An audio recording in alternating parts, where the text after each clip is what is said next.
quality, not the longevity of one's life is what is important. Martin Luther King Jr. Welcome to Living at Your Finest podcast. I'm your host, Dr. Babs. I'm a triple board certified family, obesity, and lifestyle medicine physician, and I am the founder of Living at Your Finest Wellness, a holistic direct primary care practice. Did you know that 80% of lifestyle-related chronic diseases within our communities are preventable, with poor diet being the primary culprit? Now, contrary to what we thought, that it was our unfortunate genes, the good news is that we can make changes together to improve our health and quality of life. So that's what this podcast is all about. The Living at Your Finest podcast is devoted to helping families to live at their finest well-being using a holistic approach with a healthy lifestyle to nourish and flourish as a whole, vibrant, and healthy champion. So join me and my guests as we share transformational and sustainable skill sets from our health and wellness journey to support you and your families in achieving optimal well-being. Ready to live at your finest? Well, let's get to it. All right, welcome back. Living at Your Finest Health Champions. What's going on? I hope you are doing well. It's great to be back for another episode. Out of school, if you're in my part of town, how is that going? How is the summer coming along for you? I hope all is well. Well, if you're new listening to the podcast, Living at Your Finest podcast, welcome. And for you that you're not new, welcome back. Yes. So today I'm really thrilled. I'm going to be talking about this topic, insulin resistance, insulin sensitivity. And this came about when I actually checked it on a patient because I'm really big on testing and not guessing. And so we had a lot of mysterious symptoms. And I said, you know what? Really not clear what's going on with this A1C. You're eating well, doing all that stuff. Let's check your fasting insulin. And it was off the chain. It was off the roof. It was so high. And so it triggered my desire to talk about the critical role of insulin sensitivity in long-term health. So it's very important that we have this conversation. But before we get started, let's talk about what insulin is, right? So insulin is a hormone that is secreted by the pancreas, which is an organ, right? So the pancreas houses insulin in response to when we eat, because when we eat, food is broken down into glucose, sugar, and it really needs to be used by the organs, right, for energy in the cell. But it's in the bloodstream first. And so it needs insulin to carry it, like lift it up and carry it out of the bloodstreams into the cell. But if for any reason that insulin is not sensitive, it's not paying attention to what it needs to do, then it becomes resistant to the work that it needs to do. And then if that is happening and then it's that signaling, there's so much glucose, we need more insulin, then the pancreas is producing more insulin. So yes, you can imagine that particular individual is going to have high levels of insulin, not because there isn't enough to do the work, but the messaging is that insulin is just not doing what it needs to do. So there needs to be more insulin. So this is what we call insulin resistance. So insulin sensitivity is how efficiently our cells respond to insulin, which is the hormone as I just explained, right? And so when it's sensitive, it uses the glucose as an energy source, but when it's weakened, it becomes insulin resistant. That means the cells no longer respond properly, and so the blood glucose climbs and the insulin level climbs. And as you can imagine, this leads to chronic health conditions such as diabetes, cardiovascular disease, Alzheimer's. So we really need to pay attention because this is the hallmark of not just living long, but living well, okay? Because again, all these chronic diseases really plays an impact in increasing the risk of disability, increasing the risk of death. So what are some of these underlying causes for insulin resistance? It is a complex metabolic condition, right?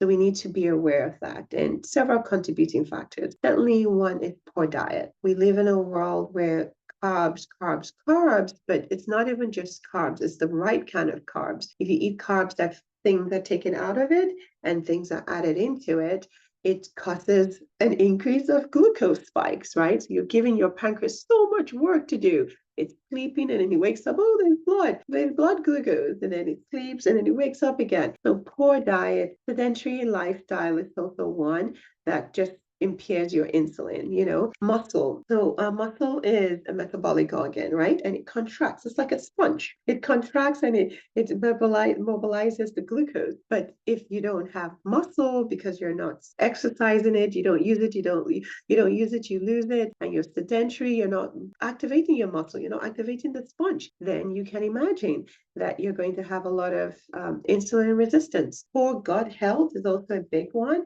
Whenever we have an imbalance of the gut microbiome, it causes systemic inflammation, which in turn leads to insulin resistance. Excess body fat. Of course, if we're not eating well, we're going to have a lot of deposition of fat, right? So abdominal fat leads to insulin resistance. So the accumulation of adipose tissue around the abdominal organs. That's why at my practice, I have the in-body scan, which I use to check and monitor your visceral fat level. And so when you have a lot of adipose tissue, it increases fatty acids and lipid accumulation, which affects insulin signaling. So we have to be mindful of that. Also, chronic inflammation is also another big one that causes resistance. And really, how does this work? Persistent inflammation is associated with high sensitivity C-reactive protein, which interferes with insulin signaling. So anything that interferes with insulin signaling, it's going to cause the same problem, not only in the liver, in the muscle, and in the fat tissue. We cannot proceed without mentioning genetics. That's really a big one too. Some people are just predisposed to insulin resistance. So genetics is a big one, genetic mutation. But even though I do say genetics, I want to preface the fact that that is really just about 20-30% of the story. The rest of it is more lifestyle and environment. All right. So we need to be mindful of that. Sleep deprivation, even though we don't like to hear it, but it's a huge one. It's a big one. It is non-negotiable. Sufficient quality sleep is non-negotiable. Even though, yes, I always have to remind myself, go to sleep. I love to sleep. It's just that there's so much to do, and I always feel unaccomplished if I go to bed without getting it done. But I'm learning to put a hard stop. All right, chronic sleep deprivation can disrupt your sleep, and when it does that, it is linked to insulin resistance. And last but not the least, can you guess what it is? Stress. Yes, we save the best for last. So stress plays a big role in insulin resistance. Why? Because stress activates the hypothalamus pituitary axis and it increases the secretion of cortisol, right? So a certain hormone that counters and regulates insulin levels. So, we need cortisol, right, to get us to do the things that we need to do. But if you have it in excess amounts, then it's like beating and fighting against the insulin. So we have to be mindful of that. So what are some signs that you need to look out for that will tell you you're kind of like insulin resistance? And these are some of the signs that my patient had, and it kind of cued me into like, let's check these numbers, right? So if you're having frequent headaches, you're difficult waking up in the morning, you have increased hunger, thirst, and frequent urination, craving for sugar, even after eating, you're still craving sugar and carbohydrates, having fatigue after meals, weight gain around the belly, darkened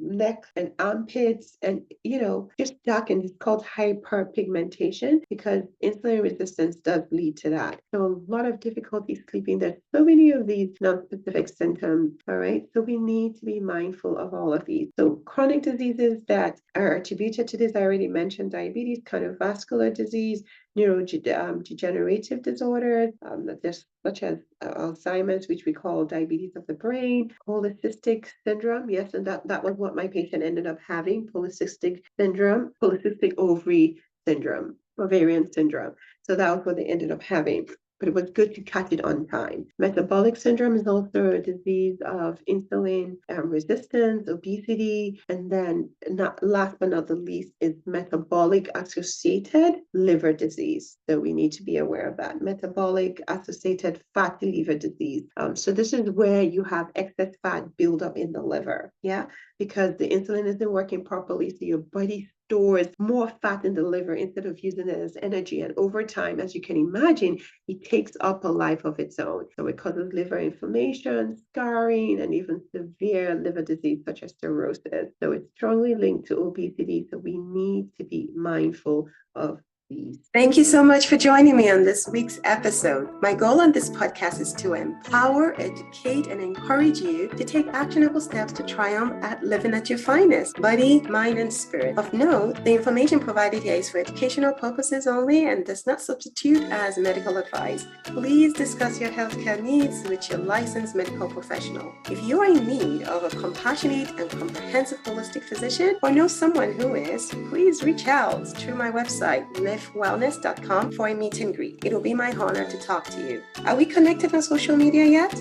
I share more in-depth content on best practices to ensure that you live at your finest daily. So please join me on Facebook, Instagram, YouTube at Living at Your Finest Wellness, where we can learn together and stay connected. Lastly, please subscribe to iTunes if you have not done so already, and share the podcast within your circle of influence. An extra step?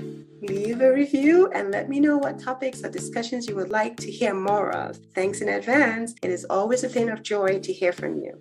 Now, let's get back to today's episode. All right, well, let's get to the biomarkers, right? It's not enough for me to tell you what the problem is without telling you how to track it. So there are some key biomarkers that will provide valuable insights to insulin sensitivity. So when we start with talking about metabolic, certainly your fasting glucose will let you know where your glucose is, and it's not just enough to know if it is within normal range, it is optimal level. Checking your fasting insulin is also important. If it's elevated, it will give you some insight. Checking your A1C. A1C is just measuring the cells. They do, build over 2-3 months, and then it breaks down and regenerates again, and that gives you an average of how much glucose has been attached to it. Leptin is kind of like produced by the adipose tissue, and so it plays a key role in energy balance. It also plays a key role in food intake and glucose regulation. So checking that will give you some insight. All right. And then there's also the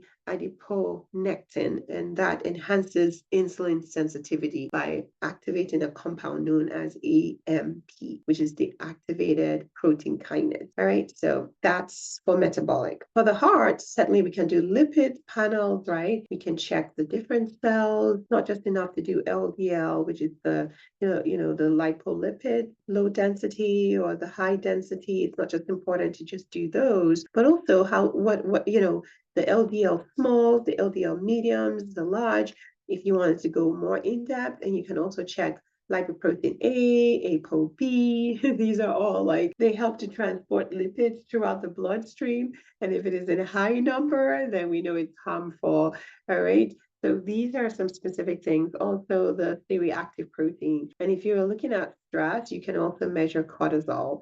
Depending on how your symptoms are, you could do the 4-point cortisol level, not just doing it at one point in time. So question is, how can we improve insulin resistance? Are we just doomed? Is that it? No, that's not it. There are things that we can do. There's certainly things that we can do to make our insulin more responsive and less resistant. Certainly, I would start by increasing the soluble fiber intake. So important. The recommendation for women is 28 grams. For guys, it's 38. But if you can at least do 40 grams, but don't start from 0 to 100. So gradually build into increasing your soluble fiber. And what this does is that it slows carbohydrate absorption, reducing the glucose spike and lowering inflammation. So soluble fiber is a type of fiber that dissolves in water, hence the word soluble, and it makes your bodily functions like a gel, and so it feeds the good bacteria. So we want more soluble fiber in our bloodstream. Sources of soluble fiber will be steel-cut oats, flax seeds, beans, vegetables. Okay. Another thing is move. Motion is the lotion. I love saying that. So we gotta move. We gotta move because you're contracting your muscle that is a sponge. So after every meal, I try my best to do squats, right? I want to mobilize my glucose.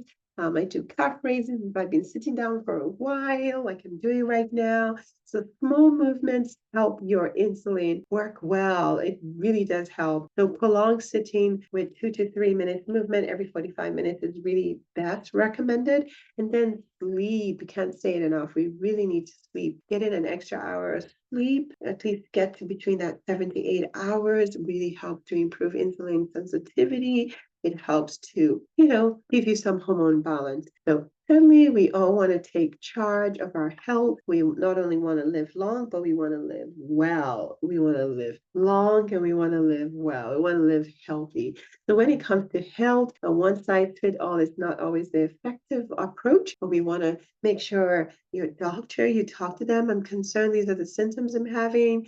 They will give you an examination. They will do some additional blood work just to see where you are. And then you kind of target. In my practice, I have an in-body scan, like I said, and I use that to manage my patients. I use it as well to track my progress. So if you're listening to this message and you are looking for a primary care doctor and you're in the Atlanta area, it'll be my honor to work alongside you to help you achieve your goals, as I did for my patient that we discovered had elevated insulin. And right now she's on the right supplements, right treatment plan, and she is feeling a whole lot better, less fatigue. All right, so thank you for listening to the very end. Until next time, if you have any questions or the topic that you would like for me to talk about, please send them in. I would love to talk about them.